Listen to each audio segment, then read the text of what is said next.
Welcome to the Brooks Rehabilitation Podcast. My name is Tracy Davis. This is actually episode number 20, and I'm happy to have on Ken Rudd, who is the manager of Helen's House. If you don't know what Helen's House is, you're about to find out. It's one of the most special things that we have here at Brooks, and it helps a lot of people out, so I'm excited for you to hear it. Before we get into the episode, don't forget to go to brooksrehab.org to find out more about all the amazing things that we have going on throughout our entire system at Brooks Rehabilitation, including Helen's House. And also check us out on social media. Just look for @Brooks Rehab on all of the platforms. We have a TikTok now. That's a new thing for us here at Brooks. So we've got that. We've got Instagram, Twitter, LinkedIn, YouTube, Facebook. So just check us out, and we look forward to connecting with you on social media. With that, let's get right into the episode with Ken Rudd, manager of Helen's House. Ken, thanks for coming on the Brooks Rehabilitation Podcast. Before we get too far into it, I want to hear a little bit about your backstory as well, but let's let people know who don't know what Helen's House is. What is Helen's House? Helen's House is Brooks Rehabilitation's answer to Ronald McDonald House, Gabriel House, the Hope House, and the Fisher House, which is the VA's version of a Ronald McDonald House. All of them are based on that model. It's designed to take people that might be in the area that are getting medical care, that would have to pay a lot of money to stay in a hotel or a motel, and gives them a break. So it's subsidized hospitality housing, but it becomes more than that. It really becomes friends and family and networking and culture of care that Brooks is. It gets into so much more than just a nice hot shower and a cool set of sheets and a good bed. Exactly. And I'll ask you, we'll get into a little bit more about who Helen is in a second, but let's go back to you. How did you start your career in healthcare? Oh, goodness. That would be 1977. Got out of college, or got out of high school. Got out of high school and went offshore and worked on a drilling rig for a while and decided I didn't want to be a roughneck or a roustabout.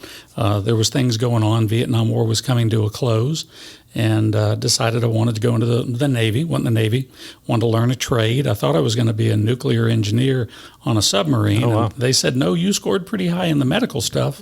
And so ended up being a hospitalman or a corpsman in the Navy. And then after a while, I had the opportunity to switch over to be with the Marines, the field medical force. And so I challenged that exam, which was both written and physical, and passed it and became a Marine corpsman. So does that make you a Marine?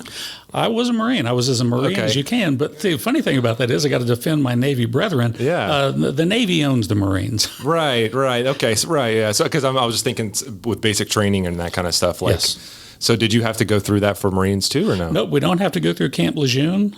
Went to Great Lakes Naval Training Center, and then San Diego to Miramar Naval Training Center, which is actually Marine base, and finished up the training. And it was interesting. There was no war going on at that time, so my first duty station was Coronado Island in San Diego, and then Oceanside in San Diego, basically. And, before I knew it, I was time to get out or re-up, and I got out. So I spent my entire Navy career after school in Southern California. Yeah, it'd be hard to leave San Diego. I love San Diego. Tough duty, beautiful place.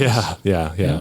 I haven't been to Coronado, but I've seen it from across the way. And it's the Coronado Bridge is a trip because you get to see the whole Embarcadero and the harbor. And San Diego is just beautiful. I mean, they have signs everywhere that tell you this is one of America's most beautiful cities. And last time I was there, it still was. Yeah, absolutely. You pay the weather tax there, though. That's the problem. That's putting it mildly. Yeah. I love every time I've been there, though. It's always like, if you want to wear a hoodie, you can. If you don't want to, you're still okay. It's like perfect every time I'm there. The weather's awesome. Yeah. Well, that's awesome. I didn't know that. So then how did you get into Brooks? Oh, that's another wonderful story. So got out of the Navy, family owned an electrical contracting company, went to work as an electrical contractor for a number of years, sold that business. Some friends of mine worked for Hanger, Orthotics and Prosthetics. They invited me to come by and said, hey, what are you going to do? You were a corpsman, now you were a mechanic, an electrician. What are you going to do? I said, I don't have a clue. They said, come spend a month with us and let us show you how you can combine all your medical training and all your biomechanical training and all your knowledge of engineering into something. And so I became a prosthetic tech and then a pedorthist, and then challenged the orthotist license. And did that for Hanger for a number of years over in Fort Walton Beach. So they're here too, aren't they? They're everywhere. Yeah, because I was going to say I've gone to Hanger to do photography for something at some point. If you can't find some place Hanger isn't yet. If you find someplace they're not, they'll be there next week. Right. So their goal is to be global, and they do a good job. And they're very philanthropy oriented. They're very community oriented. So it kind of lit a spark in me in doing things in the neighborhood and things for others, not just at work or not for getting paid, but that philanthropy, that community involvement. I was diagnosed with terminal cancer in 2006. Really? Yes. And so at that time, I could no longer fulfill my contract with Hanger, and they let me go with an option to rehire. At that time, Mike Harris, who's now the traumatologist next door at Memorial Hospital, was the chief traumatologist downtown at Shands. And Mike says to me, "What are you going to do?" And I said, "I think I'm going to get back into nursing." And so when I got done with cancer, that was what I did for me. I got back into nursing and actually got hired at UF and Shands, was able to re-up another couple of licenses, surgical tech, surgical first assist, and my LPN license, which that's as a military nurse, that's all that translates is an LPN. And I still had to take some classes at FSCJ to be able to sit for NCLEX. So when all that was done and cancer was behind us, I went to work at UF and Shands in the Bone and Joint Center with Dr. Hud Berry. When Dr. Hud Berry retired, he called Dr. Weiss and said, "I'm retiring. I don't have a job here at UF for my floor nurse, my surgical nurse.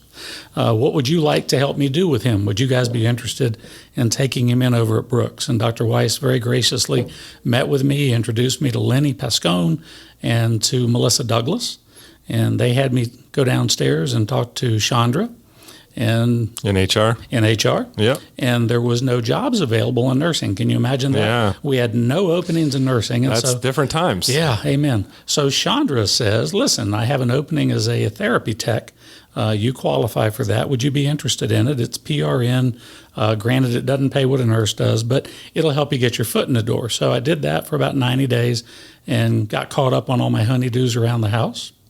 And was on the floor one day, and Melissa Douglas said, "Aren't you a nurse?" And I said, "Yes, ma'am." She said, "We just had 3 call-outs. Are you ready for a nursing position?" Wow. Isn't that crazy? Yeah. And Melissa and Lenny both helped me get in the door. And what time, what year was this? This was 2011. Oh, wow. That long ago. Okay. Well, what's that, 13? Yeah. 13 years? Yeah.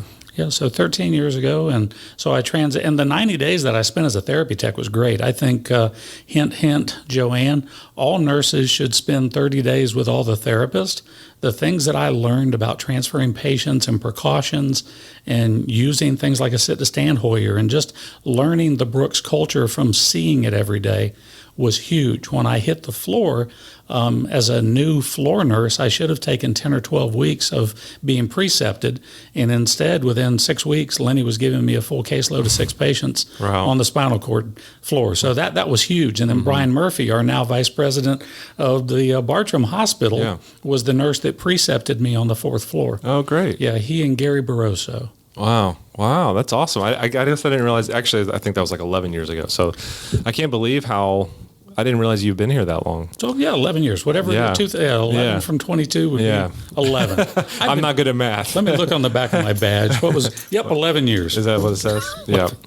Wow, that's amazing. Okay, so now let's get into Helen's house. So before we get into how you got into Helen's house came about as a crowdsourcing project at Brooks. We've talked about on the podcast a few times. Crowdsourcing is where any employee can come. We have an event at our leadership conference every other year. They, leading up to that leadership conference, they put it out that anybody that has an idea, pitch it, and then they choose, it's usually somewhere around 7 or something like that, and they get to come and pitch it to all of the leadership of Brooks at this event. And then usually like 2 or 3 are chosen. And Helen's house was when? Submitted in 2015, opened in October of 2017. Yep.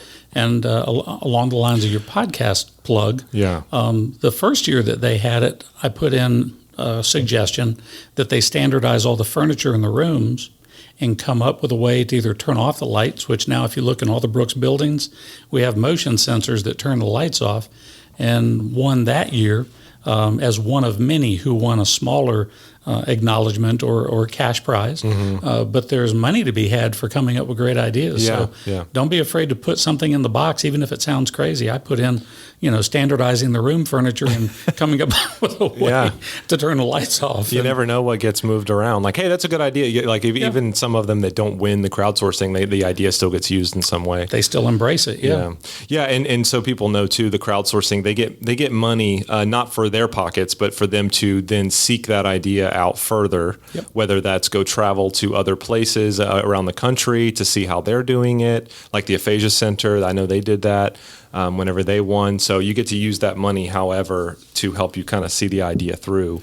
And then some of them, whether it's a program that wins or it's an actual physical building that has to be, land cleared out and a building constructed like Helen's house. So that's amazing. I guess I didn't realize it was already 2017 since that's been around. Yeah. October 2017 is that's amazing. When they cut the ribbon. So when did you start getting involved at Helen's house? When did you move over from the hospital over there? Well, I got involved in Helen's house even as a nurse on 2 East as we watched it being constructed and asked, what is it? And we heard that it was a place basically where family members that were just stressed out could go and have a nice bed and a nice hot shower and get a break. And especially when you're dealing with BI patients, traumatic brain injury patients, where the family's been in the hospital for 30, 45 days, they need a break. So as soon as it opened, I started sending people over there and went over and took a tour. And it was interesting. I jokingly said to myself on the way out the door one day, if the manager's job ever comes up over here, I'm going to apply. And literally just was, talking smack. I said that whenever I used to work at Healthcare Plaza about this corporate building. Same thing. And I've been working in the corporate building for 10 years. Because Brooks is amazing, and it has an attraction. So Dr. No approached me one day and he said, we're looking for a manager for Helen's house. And I said, well, really? No, I didn't know. I kind of lied a little bit. I had seen the position, but it was just interesting that he said that. And I started going around and asking all of my managers, hey, I'm curious, do you think this would be a good fit for me? And I went and sat in Corinne's office and said, hey, do you think this would be a good fit for me? I've never been a manager before. I manage my household, and I know how to manage my patients. And she said, well, based on that, if you take all the things that you've displayed since you came to work at Brooks and everything that we've taught you, yes, I believe you could manage Helen's house. And we'll set you up with all the tools you need to do it. Everybody that's in our leadership at one point or another came and said, hey, so we hear you're going to do this. Please make sure you do this or do that. Dr. No said, build a bridge from that side of the street to this side of the street, because the people that were managing it previously, there was no connection between the two sides of the street. And so not a physical bridge, but a spiritual, a connection, a cultural bridge, of communication, and and they felt like that was one of the biggest attributes I had. Was that I knew not everybody. I knew a lot of people on this side. I worked as a float nurse for almost a year, so I worked with every nurse manager on every program. I worked with all the therapists. So you're the perfect liaison between this campus and right across the street. Apparently so. And up till now, I keep asking Victor, am I doing okay? And he says, he says, I'll let you know when there's a problem. I guess that's a good answer, right? So it's a good answer.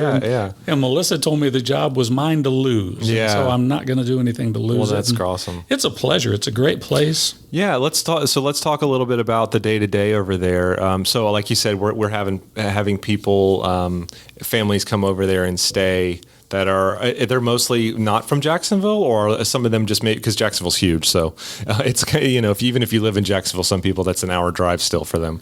So in the job description, not the job description, in the description of what the building was designed for, it was designed to help people who live outside the 5-county area, who are either having family members in the hospital or were in a therapy program at Brooks Rehabilitation on the university campus.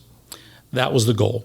And initially, it was very short term because we followed in the Gabriel House tradition. They let people stay a maximum of 30 days, and then they extended it to 45, and then 60, and then they were 90, and now they're 120. So that's pretty much where we land. We're at 90 to 120. But I'll simply say at this point in the conversation that Helen's house hates to say no, and if there's a reasonable reason to stretch the boundaries of what the house was Right. designed for, we always try to do it. Things aren't so hard and fast whenever things make. It's using common sense for It's Brooks. It's specific the situations. land of yes. It's the land of let's see what we can do. And I only say that to mention that we had one young lady from Austria that was staying with us when COVID hit. I remember her. Yeah. Susan stayed with us almost 2 years because she could not go home. Right. They wouldn't let her back in. When COVID hit, we dropped it down to a census of 5 rooms and filled it up cautiously on the backside. And since that time, because we've had greater flexibility, we haven't been slam full all the time. If somebody was in a program and their therapist felt like they would benefit from another 30 days, we'd extend them another 30 days. And if at the end of that one, their therapist or their doctor called me and said, we need them to stay another 30 days. Can we do that? Yeah. We would say yes. Just where it makes sense. That's great. If it makes sense for Brooks and the patient, then we're flexible. But typically the rule is 90 to 120 days. And correct me if I'm wrong. Is not everybody that's over there is necessarily coming right here to this campus? Are some of them going to other parts of Brooks as well? Yeah, so that's interesting. When I got over there, the bus ran twice a day. It ran once in the morning to bring people over and once in the afternoon to pick them up and take them back. Yeah, and so people know it's right across from Beach Boulevard here in Jacksonville, which is a very busy street, so that you don't want people to be commuting themselves. So we have a part of Helen's house is a bus that will transport people. Yeah, it's close enough. Tracy could throw me a football right across Beach Boulevard. Yeah. I'd probably drop it, but you could throw it. Yeah. Anyway, so it was interesting how it all evolved.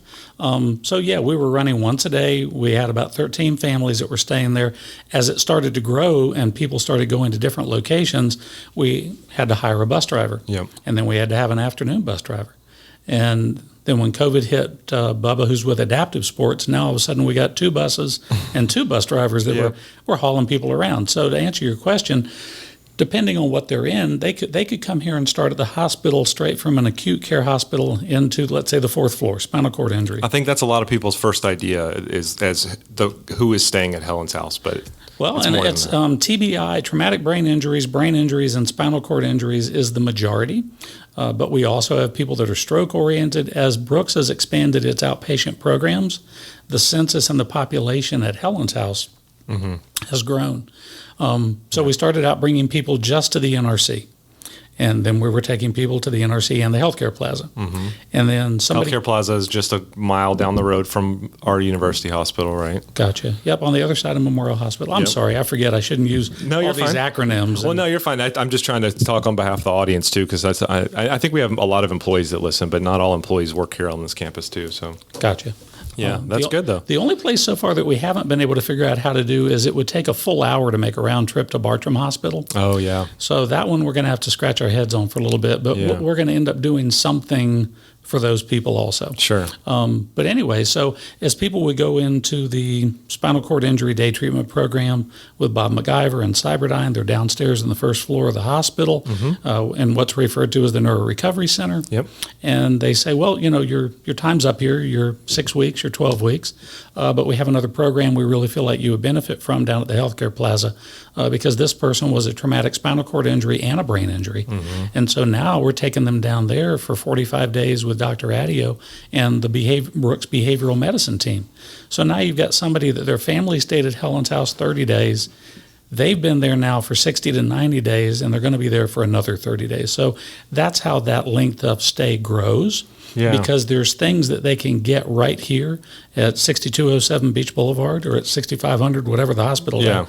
But they can't get it anywhere else. Well, that's what I was thinking as you were saying all that, is that it makes sense for Helen's house to be flexible on all these kind of lengths of stay and stuff like that, because Brooks offers so many things that, maybe they start off on one thing and now all of a sudden they're at another part of Brooks and they still need to stay. So it makes sense. Absolutely. Yeah. We had, and this is not one person that's the only one it happened to, but we have a young man that's staying with us right now. He was a student at University of Florida. He stepped out onto the road, got hit by a car, did a flip, went over the car, landed, broke multiple bones, and ended up with a traumatic brain injury. Prognosis was not great. Family was even told at one point that he might not make it. He came to Brooks. He spent 45 days in the hospital. His family stayed at Helen's house while he was over here. 2 sisters, a mom and a dad, traded shifts. Somebody was with him 24 hours a day. Young man got better, healed, was discharged to the outpatient therapy program. Stayed with us 60 days. At the end of the 60 days, they felt like he needed some Brooks behavioral medicine. Stayed another 30 days. At the end of that, he went home for 30 days and came back because he was contacted by the Brooks Clubhouse, who felt like that a lot of the problems he was having reintegrating back into the workforce and school and society, that all that could be overcome. So he came back, stayed another 60 days. He went home, stayed 60 days, and recently came back. He's back at the clubhouse and at the healthcare plaza, and he signed up for classes at the same college he was in before, doing it all online. Wow. Is now driving, is now autonomous. It's amazing. And probably in 60 days, when he leaves Helen's house this time, he'll go to an apartment here in Jacksonville. He's already signed a lease.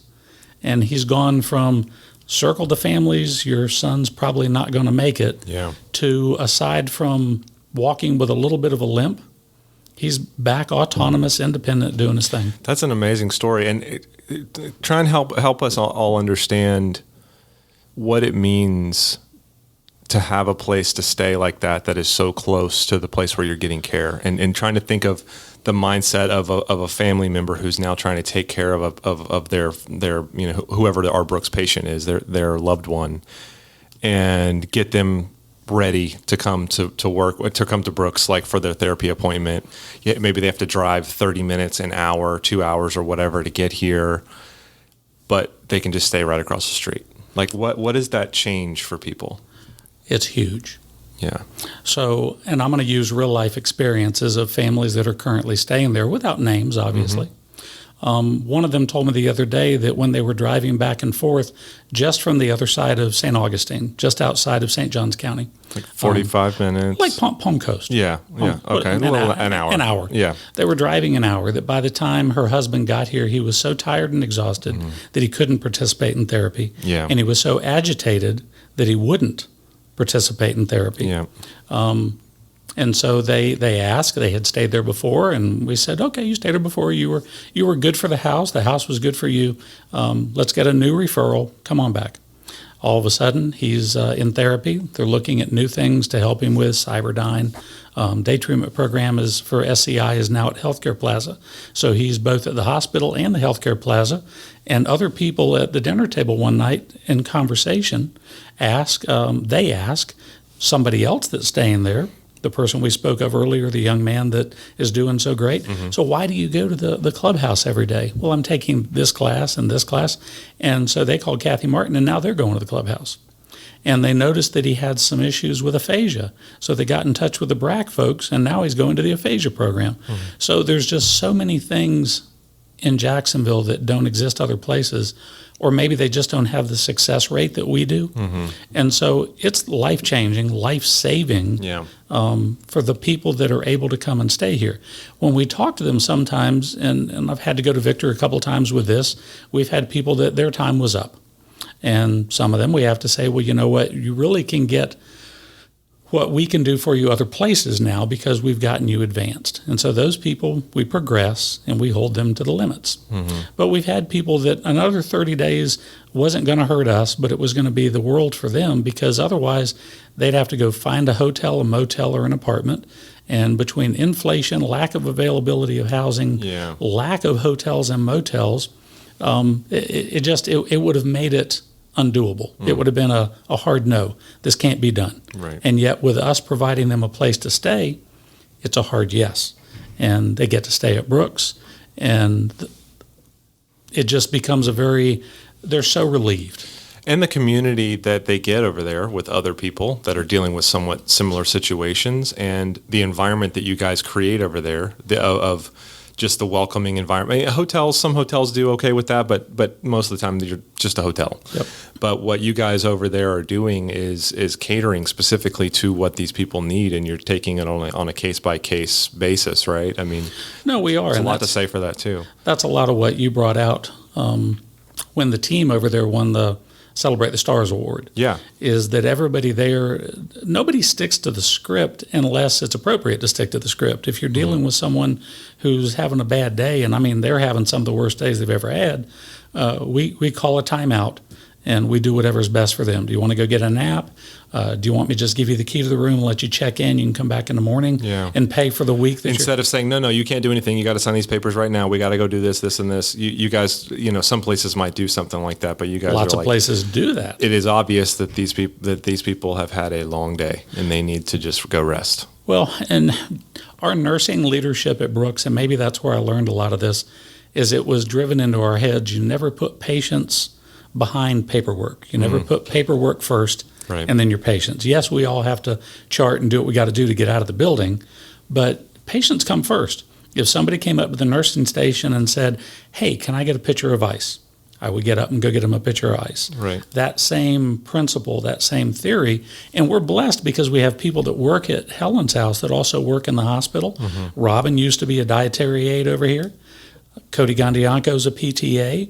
The same level of wow that's expected at the hospital, all these employees bring to Helen's house. That's great. And they do it because they want to. They love it. I think I mentioned that working with them is like working with a bunch of excited kids on Christmas morning. Yeah, you said that in the video. They love to come to work. They love to come and see who are we going to take care of today. What are we going to do? I'll show you sometime when you come over, Tracy. In the filing cabinet, we've saved all the checkout critiques from all the patients that have stayed there for the past 3.5 years. And it's amazing. And all of them give us, 10s and 11s, and they tell stories, and they sign cards, and we have plaques on the walls that were authored by different people who stayed there expressing their appreciation for what Dr. Brown and Helen saw the foresight in doing. Having something like Ronald McDonald House, I think, is what the occupational therapist that put in the suggestion in the crowdsourcing box called it. Why don't we have something like that? And we do. And I ashamed that we got this far without talking about Helen. So can you tell us a little bit about why is it named Helen's House? Well, roughly the story that I heard is when they were discussing what the name should be, someone just kind of said, well, no, we really need to call it Helen's House because Helen had this huge reputation, not just in the Jacksonville area. She was involved in her church, and her church had lots of outreach programs, and hospitality was what she led with more than philanthropy or more than community involvement. She led with hospitality. And I had the privilege of taking care of her. She was on 3 East in the room that's right across from the nurses' station. And Alcione Brady and I would take care of her. And in the evenings, she wanted to talk. And so one of us would go in and talk to her. And she asked both of us one night, do y'all know the meaning of the word or the definition of the word hospitality? And I said, I think I do roughly, ma'am, but please tell me. And she said, it means love of strangers. She said it's a Greek word. And my husband loved hospitality and loved entertaining and taking care of people. And then you find out that Dr. Brown and Helen traveled at least all over the Caribbean, if you will. If something happened in Haiti or the Bahamas or Jamaica or one of those islands, that they could take a medical crew and go down there and look after the injured people, they would do it. And Helen went with him. And much of the artwork that hangs on the walls at Helen's house is watercolor paintings that she painted while she was with him on these medical missions. And sometimes they did them through their church. Sometimes they did them independent of that. That's awesome. But it's just an amazing history that they have. This woman, it's one thing to say, I love hospitality. Tracy, I'm going to have you over next week. Yeah. I'm going to cook some ribs. Right. I didn't fly to another country and invite people to come back to Jacksonville, to the hospital and the rehabilitation facility that Dr. Brown started and represent.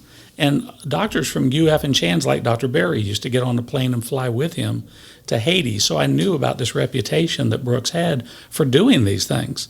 And when you hear about it and you realize what's involved, it's just amazing. Yeah, and we should say, just in case we didn't connect that it's Helen is Dr. Brown, the founder of Brooks' wife. Amen. And I apologize if I didn't say that. No, I can't remember if either of us said it, but just so that we're clear on that. And like you said, I never had the pleasure of meeting either of them, but her reputation was always that she was, hospitality was everything. So having it called Helen's House just makes perfect sense. So that's the story I heard. I like it. Yeah. So that's the one I'm sticking with. Yeah. If anybody else knows a different story, please send me an email. That's a great story. No, that's a great story. And everything seems to just fit. And I didn't know that you had taken care of her too. So that's... Well, and not just me alone. Yeah. Dr. Weiss, I believe, was her attending at that. But that's another connection there for you to be over there. It's such another part of your bridge over to across the street. I like it. Yeah, that's amazing. Well, as we're wrapping up here, is there anything else that you want people to know about Helen's House? I'm sure maybe some people are trying to figure out how they can stay at Helen's House or whatever. What are the stipulations and stuff like that? Anyone that's out there that is coming to Brooks that needs to stay at Helen's House can get in touch with their physician, their nurse, their case manager, the secretary, the unit secretary on the unit that you're on, your nurse liaison. That's where the majority of our referrals come from, is our GO team, a wonderful group of people that facilitate helping people get to Brooks. Right. They'll send us a referral. We'll contact you. We'll go over the house and make sure it's a good fit for you and explain what we have available and when we can have you come, and we'll get you in. And it's for patients that are in the Brooks system. It's not just anybody that wants to call you guys and say they need a room. It's for Brooks patients. It's for Brooks patients. Right. There are some exceptions to that, but 99.9% it's Brooks patients. We've had patients that were coming from Baptist or from Mayo, and maybe they're not quite ready to transfer the patient yet. Have your nurse liaison send us a referral. When it's time, we'll call you. We'll get you in. You know, the statistic that's got to be out there in some way of how many people have become a Brooks patient because Helen's House exists. You know what I mean? Like if Helen's House wasn't there, they wouldn't have had a way to come to Brooks, or for whatever reason, you know. I imagine Dr. Marr could tell us exactly the GO nurse liaison team. I bet they can. How many people came here that if we hadn't had that, or Josh Schutte with the workman's comp team, because, you know, we take care of those folks when they come, their families stay at Helen's House. Yeah, that's amazing. I just thought of that while we were talking. It's another avenue of helping people out, so you know, so that they can get our services. Yep. Well, that's amazing. Thank you so much. I learned a lot more. I thought I kind of knew everything about Helen's House, but I definitely learned some more and learned more about you. So thanks for coming on to the podcast. My pleasure. Thanks for having all the other people. I started listening to them like I told you. Yeah. And it's some good information on there. You learn some things you didn't know. That's great. Even if you thought you did. And you're episode 20. So this is right on the even number. Thank you. Thanks, Tracy.